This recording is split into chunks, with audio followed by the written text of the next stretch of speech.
Tudo bem? Vou colocar para vocês no Google Class a segunda aula do terceiro bimestre, que aconteceu no aplicativo do Centro de Mídias e TV Cultura no dia 17/8. E essa aula, a professora deu uma retomada em forças intermoleculares, né? Então, tinha como tema forças de interação entre íons nos compostos iônicos. Lembrando que compostos iônicos são aqueles formados a partir das ligações iônicas, onde a gente tem metal, né, transferindo seus elétrons para os não metais até completar com 8, lembra? Então, a gente vai ter a interação entre esses íons, esses compostos iônicos, tá? Para isso, eu coloquei para vocês no Google Class esse conteúdo que eu vou estar mostrando aqui para vocês e tem 2 exercícios que foi o que ela trabalhou em sala, tá? No caso, lá na aula no dia 17/8, tudo bem? Lembrando que forças intermoleculares é diferente de forças intramoleculares. As forças intramoleculares é aquelas forças que acontecem dentro da molequinha, tá?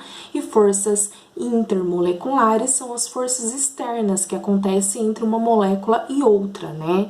Essas forças externas que a gente fala a força de interação entre uma molécula de ficar mais próxima ou não da outra. Então, para isso, eu coloquei essa imagem aqui para vocês, né? De 3 recipientes apresentando os 3 estados físicos da matéria, o estado sólido, o estado líquido e o estado gasoso, onde a gente tem aqui, ó, um aumento de força intermolecular, né? Um aumento de força entre as molequinhas.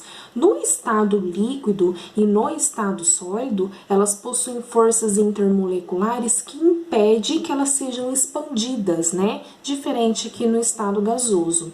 Se não existir essas forças intermoleculares, todas as nossas substâncias estariam no estado gasoso, no estado de vapor, né? Então, aqui eu tenho mais força intermolecular que no estado gasoso e no estado sólido eu tenho mais força intermolecular do que no estado líquido e do que no estado gasoso, né? Então, tanto no estado líquido como no estado sólido, eles possuem forças intermoleculares maiores que no gás. É por isso que no líquido e no sólido eu não consigo expandir tanto, certo? Olha só a próxima imagem que eu coloquei aqui para vocês, né? Então, vamos pensar o seguinte, no primeiro recipiente, eu tenho átomos de argônio e neônio, esses 2 átomos aqui, eles são gases nobres, fazem parte da última coluna lá da tabela periódica. Lembra que a gente tem aí o objetivo principal das ligações químicas não é imitar os gases nobres, ficando com 8 elétrons na camada de valência? Então, a gente encontra aí os gases nobres na natureza sozinho, né? Eles são gás. Então, vamos pensar que nesse recipiente eu tenho elementos de argônio e tenho elementos de neônio aí no seu estado natural, que são gás, certo? No segundo recipiente, eu tenho molequinhas de água, H2O, e tenho molequinhas de gás, nitrogênio, no seu estado líquido, então nitrogênio líquido, tá? E no terceiro recipiente, eu tenho molequinhas de NaCl, que é o nosso cloreto de sódio, o nosso sal de cozinha. E a gente sabe que o sal de cozinha é formado pela ligação iônica, ele é um composto iônico, por quê? Porque ele tem íons, né? Na sua dissociação, a gente sabe que vai liberar o íon, né? Na e o Cl mesmo, o Cl-, por isso que aí é um composto iônico. Então, a gente tem ele aqui nessa situação, tá?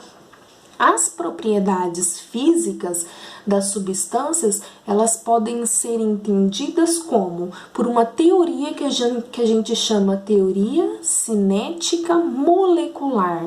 O que significa energia cinética? É a energia do movimento. Então, quando eu falo teoria cinética molecular, é a teoria da movimentação dessas moléculas.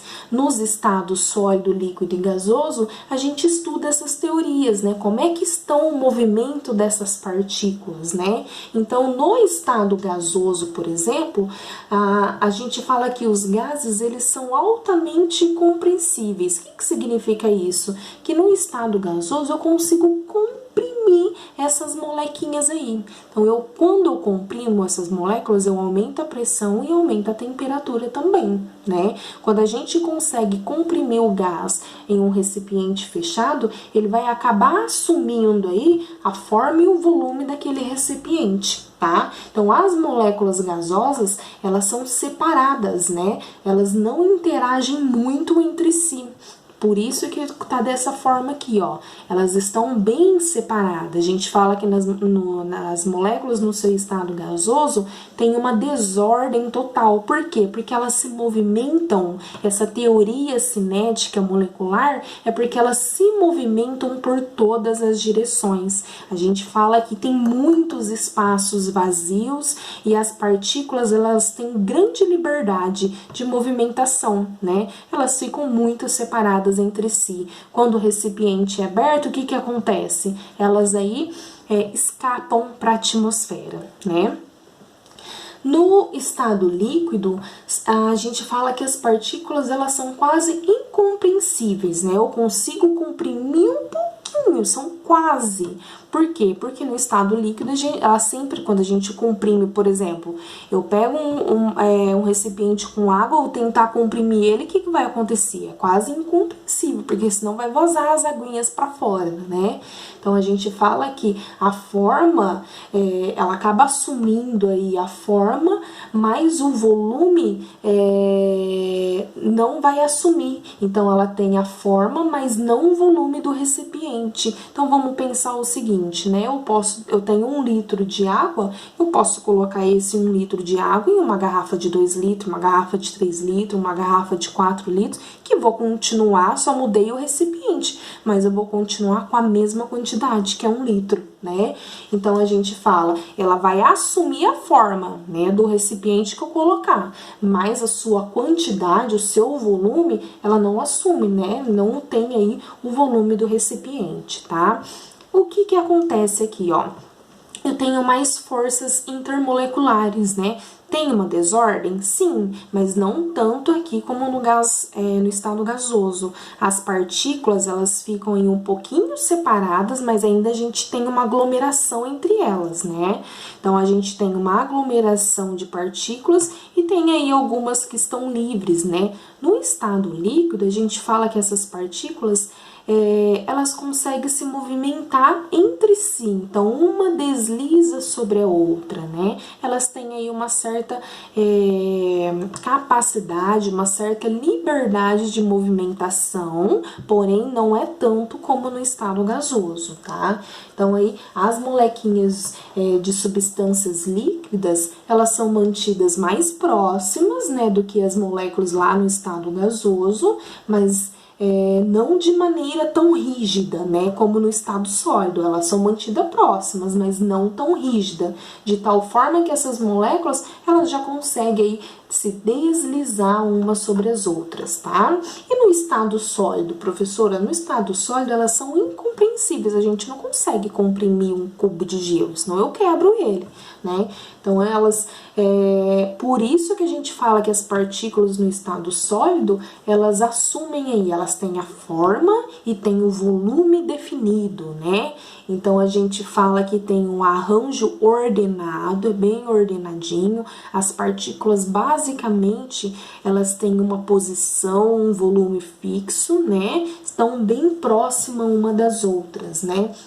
As moléculas sólidas, elas estão, por estar mais próximas, elas estão mais unidas, né? Tem a forma aí bem rígida e não consegue aí nem deslizar, igual aqui no estado líquido, né? Elas não têm aí essa facilidade de se deslizar umas sobre as outras, né? O máximo que pode acontecer aqui no estado sólido é elas vibrar, mas elas não têm essa liberdade de movimentação, tá bom? Então, essas aí são as principais características, né, dos estados da matéria. No estado de vapor vai assumir o volume quanto à forma do recipiente, é compreensível, eles vão fluir mais rapidamente, e a difusão em um gás vai ocorrer bem rápido, né? No estado líquido assume a forma do recipiente, o volume não, né? Não se expande ao encher aí o recipiente, não é compreensivo, incompreensível e flui rapidamente, né?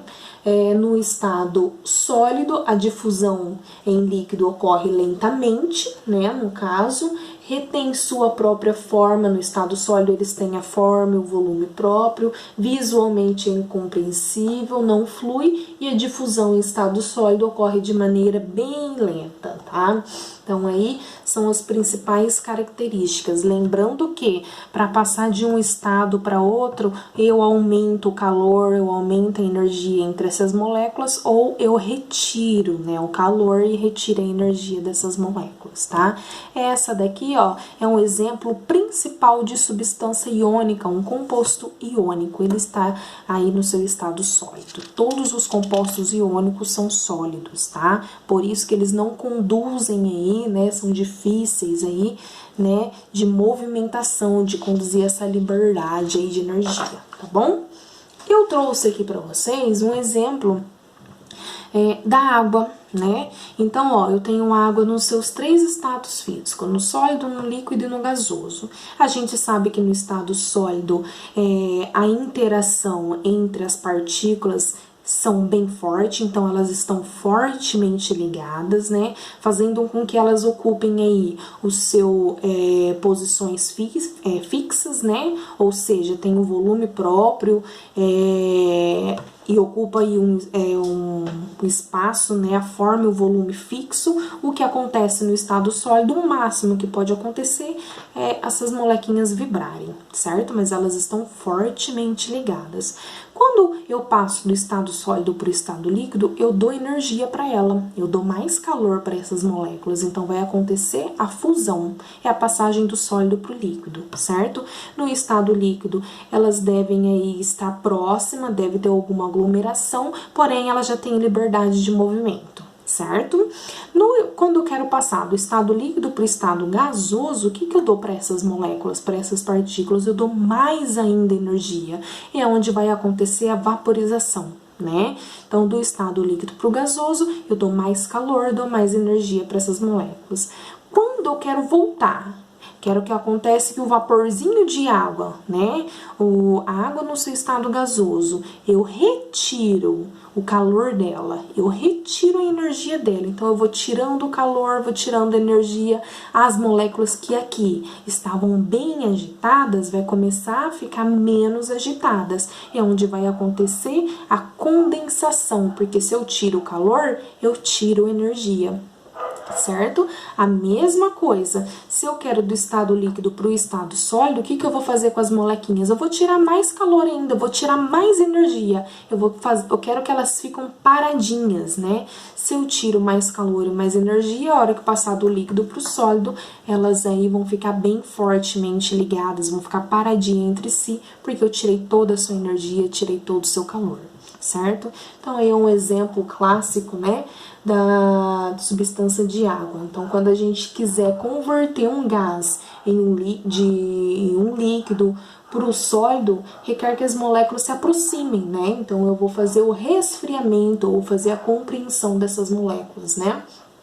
A conversão de um sólido em um líquido ou gás requer que as moléculas se distanciem, né? Se eu quero do sólido, passa para o líquido, passa para o gás, eu vou distanciar essas moléculas, eu vou dar aquecimento, né?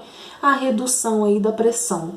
E a força que mantém todas essas substâncias, seja no estado sólido, no estado líquido, são denominadas aí forças intermoleculares, tá bom? Foi isso que a professora comentou com a gente e ela colocou e trabalhou com vocês esses 2 exercícios que eu também coloquei lá no Google Class. E o primeiro falou o seguinte: por que os sólidos iônicos não conduzem aí corrente elétrica? Eu já havia comentado com vocês lá no início de ligações químicas, né? A gente tem como base um composto iônico muito importante que a gente utiliza muito na nossa cozinha, que é o NaCl, né? O NaCl em meio aquoso, ele dissocia, formando-se 2 íons, Na+, Cl-, né? Então, esses dois compostos aqui é um dos principais compostos iônicos, né? E eles são o quê? No seu estado sólido, né? O sal de cozinha não está no estado sólido? Os compostos iônicos no estado sólido, eles não conduzem corrente elétrica. Agora, se eu pegar uma quantidade de sal, que é o cloreto de sódio, e colocar ele em água, dissolver em água, aí sim eu conduzo corrente elétrica, tá? Então, o primeiro exercício aí já tá na cara, né? Porque os sólidos iônicos não conduzem corrente elétrica. Todas as substâncias iônicas, aqui o principal deles, cloreto de sódio, no seu estado sólido, ele é isolante, ele não vai conduzir. Agora, se eu colocar ele em água, ele vai ser um bom condutor de corrente elétrica. Porque no estado sólido, eu tenho íons, né? Eu tenho íon positivo e íon negativo. É diferente das ligações metálicas, né? Que a gente só vai ter lá compostos positivo, com um monte, né? de metais. E aí sim eles são bons condutores, mas aqui ó, os compostos sólidos, essa é a principal palavrinha, sólidos iônicos eles não conduzem. Agora se eles tiverem substâncias iônicas no seu estado líquido, aí sim eles vão conduzir. Tá? E o segundo exercício, ela tinha colocado 3 amostras sólidas, brancas, tá? Ela tinha uma amostra sólida A, uma B, uma C, e queria que a gente diferenciasse aí qual que era a substância A, qual que era a substância B e qual que era a substância C, né? No caso, a substância A aí poderia ser o naftaleno, nitrato de sódio ou o ácido benzênico, tá? Então, é só a gente observar quem? Ela deu a molécula, né? Então, aqui, ó, o naftaleno, ela deu que é C10H8. O nitrato de sódio, ela também deu que a gente tem o sódio, tem o nitrogênio e tem o oxigênio. E o ácido benzoico, ela também deu a molequinha dele, que é o C7H6O8. Então, eu consigo diferenciar essa substância só de olhar nas suas moléculas.